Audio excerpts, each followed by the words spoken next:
Tulivyoanza mtakumbuka, tume ilianza kwa hoja kwamba uhalali wake hautambuliwi.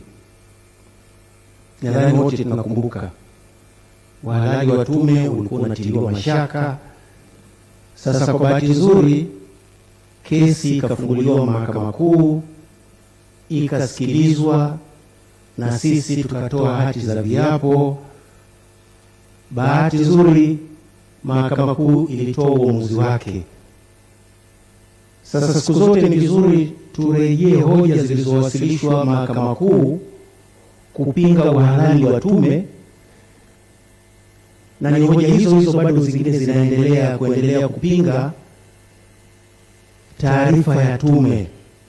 Mimi naamini Mahakama Kuu ilijibu hoja nyingi sana za msingi.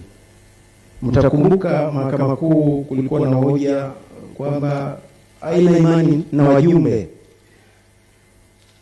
wa tume, kwamba wajumbe wa tume wana maslahi yenye migongano, kwamba wajumbe wa tume umri wao miaka zaidi ya 60. Kwa nini hakuna wajumbe kutoka chama cha wanasheria Tanganyika?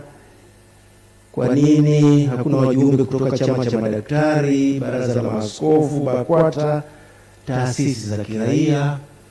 Na kulikuwa vile na hoja, kwa nini wale vijana ambao hawana ajira hawakufanywa kuwa wajumbe wa tume hii?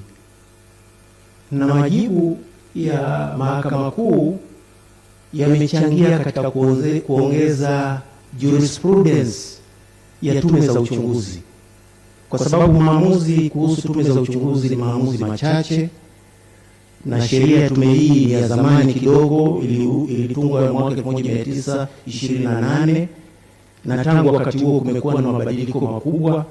Kwa hiyo uamuzi wa Mahakama Kuu umezingatia mabadiliko yaliyotokea, mabadiliko ya haki za binadamu, mabadiliko ya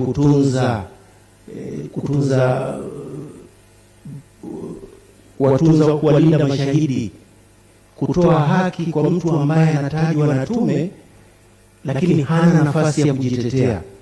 Na ndio mnakumbuka wakati fulani ilikuwa kwamba mashahidi wanataka kuja kutoa ushahidi, tulikuwa tunawasikiliza kwa faragha. Na tulikuwa tunawasikiliza kwa faragha kwa sababu mashahidi wengine walikuwa wanataja majina ya watu kwa majina.